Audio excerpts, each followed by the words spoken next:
So my name is Kyle Roberts. I'm from Woonsocket. I vehemently Is your mic on, sir? I think so. I might just need to get Okay, closer. there you go. All right. I vehemently oppose House Bill 8310 because while I understand the motivation behind wanting Rhode Island students to be safe, I wholeheartedly disagree that adding 2 cops to every single public school in the state is the best way or even any way to do that. School resource officers have been proven time and time again to be ineffective. I attended Woonsocket High School from 2015 to 2019, a school that already employed at least one at all times. Throughout my 4 years, I never once witnessed an SRO doing anything to improve the safety of students. I did, however, witness them flirting with teachers, eating in the hallways, and unattentively joking with faculty, all the while brandishing a gun on their hip. Putting no less than 2 guns in every single public school in this state does the opposite of improving safety, no matter whose hands those guns are in.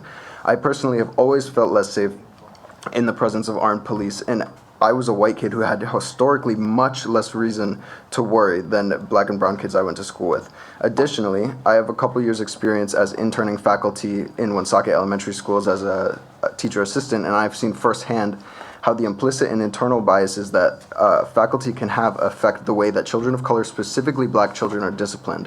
Whether it's overt or something seemingly small like being the only kid to flip their card for fights or interruptions that they didn't cause alone, that's where it begins.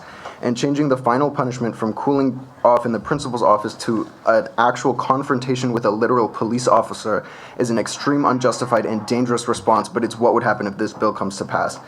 It would only serve to reinforce the school-to-prison pipeline that's already alive and well in both the state and country. There's no good that comes from normalizing young children to a police state proven to be discriminatory and abusive.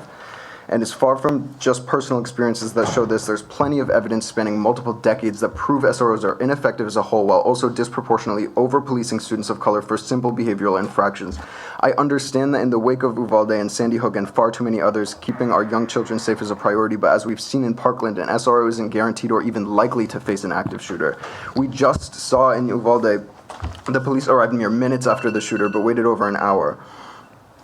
I'll just skip. So, the chances of an active shooter terrorizing one of our schools is terrifying, but in reality, relatively small, and the likelihood of that hypothetical active shooter being stopped by an SRO is even smaller. But if House Bill 8310 is passed, the likelihood of it harmfully and disproportionately affecting the black and brown communities of Rhode Island is absolute. I agree action needs to be taken to prevent mass shootings in our schools, but if you truly care about keeping the youth of Rhode Island safe, invest in our communities, invest in school psychologists and counselors, and racial and cultural sensitivity training for teachers and law enforcement alike. Ban assault weapons that even police are afraid to confront, but do not fill our learning institutions with more police and more guns. I urge you to vote against Bill 8310 because it's an expensive, gross misappropriation of Rhode Island funds that will do nothing but cause more of our most vulnerable youth to feel unsafe and be further disenfranchised by the people that claim to protect them. Thank you for your time. And thank you for your testimony, sir.